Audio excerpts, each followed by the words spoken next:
Hello guys, welcome back to my YouTube channel. ನೀವು ನೋಡ್ತಾ ಇದ್ದೀರಾ ಹರೀಶನಿ ಟೆಕ್ ಯೂಟ್ಯೂಬ್ ಚಾನಲ್. ಗಾಯ್ಸ್, ಇವತ್ತಿನ ಟಾಪಿಕ್ ಏನಪ್ಪ ಅಂದರೆ ಹೊಸದಾಗಿ ಒಂದು ಥ್ರೆಡ್ ಆ್ಯಪ್ ಅಂತ ಬಂದಿದೆ. ಥ್ರೆಡ್ ಆ್ಯಪ್ ಯಾವ ಥರ ಯೂಸ್ ಮಾಡೋದು, ಹಾಗೆ ಯಾವ ಥರ ಪೋಸ್ಟ್ ಹಾಕೋದು, ಇವೆಲ್ಲ ಸ್ಟೆಪ್ ಬೈ ಸ್ಟೆಪ್ ನಿಮ್ಗೆ ತಿಳಿಸ್ಕೊಡ್ತೀನಿ. ಥ್ರೆಡ್ ಅಂದರೆ ಇವಾಗ ನೀವು ಟ್ವಿಟರ್ ಆನ್ ಮಾಡ್ತಿರಲ್ವ, ಸೇಮ್ ಟ್ವಿಟರ್ ಥರನೇ ಈ ಆ್ಯಪ್ ಸಹ ನೀವು ಯೂಸ್ ಮಾಡ್ಬೋದು. ಅಂದರೆ ನೀವು ಇನ್ಸ್ಟಾಗ್ರಾಮ್ನಲ್ಲಿ ಏನು ಪೋಸ್ಟ್ ಹಾಕ್ತಿರೋ ಅವೆಲ್ಲ ಪೋಸ್ಟ್ ಕೂಡ ಇದು ಥ್ರೆಡ್ ಆ್ಯಪ್ನಲ್ಲೂ ಕೂಡ ಬರುತ್ತೆ. ಹಾಗೆ ನೀವು ಏನು ಸ್ಟೋರಿ ಹಾಕ್ತಿರೋ, ಪೋಸ್ಟ್ ಹಾಕ್ತಿರೋ ಎಲ್ಲ ಕೂಡ ಇನ್ಸ್ಟಾಗ್ರಾಮಲ್ಲಿ ಹಾಕಿದ್ದಿಲ್ಲಿ ಸೇಮ್ ಕಾಪಿ ಆಗುತ್ತೆ. ಆ ಥರ ಒಂದು ಆಪ್ಷನ್ನ ನೀಡಿದ್ದಾರೆ, ಇಲ್ಲಿ ನೋಡ್ಬೋದು. ಈ ಥ್ರೆಡ್ ಆ್ಯಪು ಓಪನ್ ಆಗಿದ ತಕ್ಷಣ ನಿಮ್ಮದು ಇನ್ಸ್ಟಾಗ್ರಾಮ್ ಅಕೌಂಟ್ ಇರುತ್ತೆ, ಅದನ್ನೇ ಸೈನ್ ಅಪ್ ಮಾಡಿದ್ರೆ ಆಯಿತು. ಹಾಗೆ ಇಲ್ಲಿ ಫಾಲೋವರ್ಸ್ ಆಗಿ ಪೋಸ್ಟ್ ಇಲ್ಲಿ ಬರೋಲ್ಲ. ನೀವು ಇವಾಗ ಯಾವುದು ಹೊಸದಾಗಿ ಪೋಸ್ಟ್ ಮಾಡ್ತೀವಿ ಇನ್ಸ್ಟಾಗ್ರಾಮಲ್ಲಿ ಅದಷ್ಟೇ ಬರುತ್ತೆ, ಲಿಂಕ್ ಮಾಡಿದ್ರಷ್ಟೇ ಬರುತ್ತೆ, ಇಲ್ಲಾಂದರೆ ಬರೋಲ್ಲ. ಇಲ್ಲಿ ನೋಡ್ಬೋದು ಒಂದು ಇನ್ಸ್ಟಾಗ್ರಾಮ್ ಅಕೌಂಟ್ ಈ ಥರ ಇರುತ್ತೆ. ಹಾಗೆ ಇಲ್ಲಿ ಬ್ಯಾಕ್ ಬರ್ತೀನಿ. ನೆಕ್ಸ್ಟ್ ಇವಾಗ ನೋಡ್ಬೋದು ಇಲ್ಲಿ ಮತ್ತು ಥ್ರೆಡ್ ಆ್ಯಪ್ಗೆ ಬನ್ನಿ. ಇಲ್ಲಿ ನೋಡ್ಬೋದು ಸೇಮ್ ಬಯೋ ಎಲ್ಲ ಅದೇ ಥರ ಇದೆ. ಹಾಗೆ ಫಾಲೋವರ್ಸ್ ಕೂಡ ಇಲ್ಲಿ ಇರಲ್ಲ. ಇನ್ಸ್ಟಾಗ್ರಾಮಲ್ಲಿ ಏನು ಫಾಲೋವರ್ಸ್ ಇರುತ್ತೋ ಆ ಫಾಲೋವರ್ಸ್ ನಿಮಗೆ ಇಲ್ಲಿ ಇರಲ್ಲ.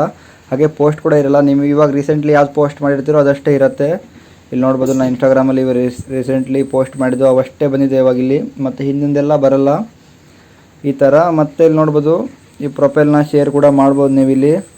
ಹಾಗೆ ನಿಮ್ಮದು ಇಲ್ಲಿ ಪೋಸ್ಟ್ಗೆ ಕಮೆಂಟ್ಸ್, ಲೈಕ್ಸ್ ಎಲ್ಲ ಬಂದಿರುತ್ತಲ್ಲ, ಈ ಸಿಂಬಾಲಲ್ಲಿ ಬಂದಿರುತ್ತೆ, ಇಲ್ಲಿ ನೋಡ್ಬೋದು. ಹಾಗೆ ನೆಕ್ಸ್ಟ್ ಏನಪ್ಪ ಅಂದರೆ ಇಲ್ಲಿ ಮತ್ತೆ ಹಾಗೆ ಇಲ್ಲಿ ಪ್ರೊಫೈಲ್ ಮೇಲೆ ಕ್ಲಿಕ್ ಮಾಡ್ಕೊಳ್ಳಿ. ಇಲ್ಲಿ ನೋಡ್ಬೋದು ನಿಮ್ಮ ಫಾಲೋವರ್ಸ್ನ ಬೇಕಿದ್ರೆ ನೋಡ್ಬೋದು. ಇಲ್ಲಿ ಫಾಲೋವರ್ಸ್ ಮೇಲೆ ಕ್ಲಿಕ್ ಮಾಡ್ಕೊಳ್ಳಿ. ಇವಾಗ ಇದು ರೀಸೆಂಟ್ಲಿ ಫಾಲೋವರ್ಸ್ ಬಂದಿದ್ದು. ಇವಾಗ ಈ ಆ್ಯಪ್ ಓಪನ್ ಮಾಡಿದಾಗಿಂತ ಇವಾಗ ಇಷ್ಟು ಫಾಲೋವರ್ಸ್ ಬಂದಿದೆ ಅಷ್ಟೇ. ನನಗೆ 534 ಫಾಲೋವರ್ಸ್ ಬಂದಿದ್ದಾರೆ. ಹಾಗೆ ಇವಾಗ ನೋಡ್ಬೋದು ಫಾಲೋವಿಂಗ್ ಕೂಡ ನೋಡ್ಬೋದು ಇಲ್ಲಿ. ಹಾಗೆ ನೆಕ್ಸ್ಟ್ ಮತ್ತೇನಂದರೆ ಇಲ್ಲಿ ಎಡಿಟ್ ಪ್ರೊಫೈಲ್ ಅಂತ ಇದೆ, ನೋಡ್ಬೋದು. ಎಡಿಟ್ ಪ್ರೊಫೈಲ್ ಮೇಲೆ ಕ್ಲಿಕ್ ಮಾಡ್ಕೊಳ್ಳಿ. ಇಲ್ಲಿ ಬೇಕಿದ್ರೆ ನಿಮ್ಮ ಇನ್ಸ್ಟಾಗ್ರಾಮಲ್ಲಿ ಇದು ಬಯೋನ ಚೇಂಜ್ ಕೂಡ ಮಾಡ್ಬೋದು. ಇಲ್ಲಿ ನಿಮ್ದು ಇಲ್ಲಿ ಬೇರೆ ಬಯೋನೇ ಹಾಕ್ಬೋದು ಥ್ರೆಡ್ ಆ್ಯಪಲ್ಲಿ. ಇನ್ಸ್ಟಾಗ್ರಾಮಲ್ಲಿ ಬಯೋ ಇದು ಸರಿ ಆಗಲ್ಲ, ಇದಕ್ಕೆ ಬೇರೆ ಥರ ಬಯೋ ಹಾಕ್ಕೊಳ್ಬೋದು ನೀವು. ಹಾಗೆ ಇಲ್ಲಿ ಮತ್ತು ಲಿಂಕ್ಸ್ ಇದೆ, ಬೇಕಿದ್ರೆ ಲಿಂಕ್ಸ್ನ ಇಲ್ಲಿ ಕೂಡ ಶೇರ್ ಮಾಡ್ಕೊಳ್ಬೋದು. ನಿಮ್ದು ಯೂಟ್ಯೂಬ್ಸು ಹಾಗೆ ಫೇಸ್ಬುಕ್ ಲಿಂಕ್ ಎಲ್ಲ ಇರುತ್ತಲ್ಲ, ಅದು ಲಿಂಕ್ನಲ್ಲಿ ಶೇರ್ ಮಾಡ್ಕೊಳ್ಬೋದು. ಹಾಗೆ ನಿಮ್ದು ಏನೇನು ಸೆಟ್ಟಿಂಗ್ ಬೇಕೋ ಎಲ್ಲ ಸೆಟ್ಟಿಂಗ್ಸ್ನ ಇಲ್ಲಿ ಇನ್ಸ್ಟಾಗ್ರಾಮ್ ಥರನೇ ಮಾಡ್ಕೊಳ್ಬೋದು. ಇಲ್ಲಿ ಇನ್ಸ್ಟಾಗ್ರಾಮಲ್ಲಿ ಏನೇನು ಸೆಟ್ಟಿಂಗ್ಸ್ ಇರುತ್ತೆ ಇಲ್ಲಿ ಬರಲ್ಲ, ಇಲ್ಲಿ ಬೇರೆ ಸೆಟ್ಟಿಂಗ್ಸ್ನ ನೀವು ಮಾಡ್ಕೊಳ್ಬೇಕಾಗತ್ತೆ. ಹಾಗೆ ಎಲ್ಲ ನೋಡಿದ್ರೆ ಪೋಸ್ಟ್ ಹಾಕಬೇಕಂದ್ರೆ ಇಲ್ಲಿ ಪ್ಲಸ್ ಐಕನ್ ಮೇಲೆ ಕ್ಲಿಕ್ ಮಾಡಿ. ಇಲ್ಲಿ ನಿಮ್ಮದು ಏನು ಥ್ರೆಡ್ ಅಂದರೆ ನೀವಾಗ ಥ್ರೆಡ್ಡಲ್ಲಿ ನೀವು ಟ್ವಿಟರ್ ಮಾಡ್ತಿರಲ್ವ, ಟ್ವಿಟರ್ನಲ್ಲಿ ಯಾವ ಥರ ಟ್ವೀಟ್ ಮಾಡ್ತಿರೋ ಅದೇ ಥರಲ್ಲೇ ಥ್ರೆಡ್ ಆ್ಯಪ್ನಲ್ಲಿ ಥ್ರೆಡ್ಡನ್ನು ಮಾಡಿಬಿಡೋದು ಅಷ್ಟೇ. ಇಷ್ಟೇ ಸಿಂಪಲ್ ಗೈಸ್ ಇದು ಯೂಸ್ ಮಾಡೋದು.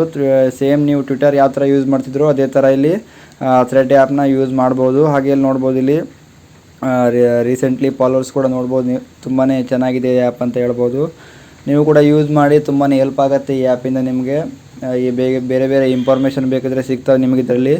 ಹಾಗೆ ನಿಮಗೆ ಸೆಲೆಬ್ರಿಟಿಗೆ ಇವನ್ನೆಲ್ಲ ಫಾಲೋ ಕೂಡ ಮಾಡ್ಬೋದು ನೀವು. ಇಲ್ಲಿ ನೋಡ್ಬೋದು ನಾನು ಇವಾಗ ರೀಸೆಂಟ್ಲಿ ಓಪನ್ ಮಾಡ್ಕೊಂಡಿದ್ದೀನಿ, ತುಂಬಾ ಹೆಲ್ಪ್ ಆಗ್ತಾಯಿದೆ. ಏನಾದರೂ ಬೇಕಂದರೆ ಸರ್ಚ್ ಮಾಡಿದ್ರೆ ಬೇಗನೆ ಸಿಗುತ್ತೆ ಇಲ್ಲಿ. ಇದಾಗಿತ್ತು ಗೈಸ್ ಇವತ್ತಿನ ವಿಡಿಯೋ. ಮತ್ತೆ ನೆಕ್ಸ್ಟ್ ವಿಡಿಯೋದಲ್ಲಿ ಸಿಗ್ತೀನಿ. ಎಲ್ಲಿವರೆಗೂ ಟೇಕ್ ಕೇರ್, ಬಾಯ್.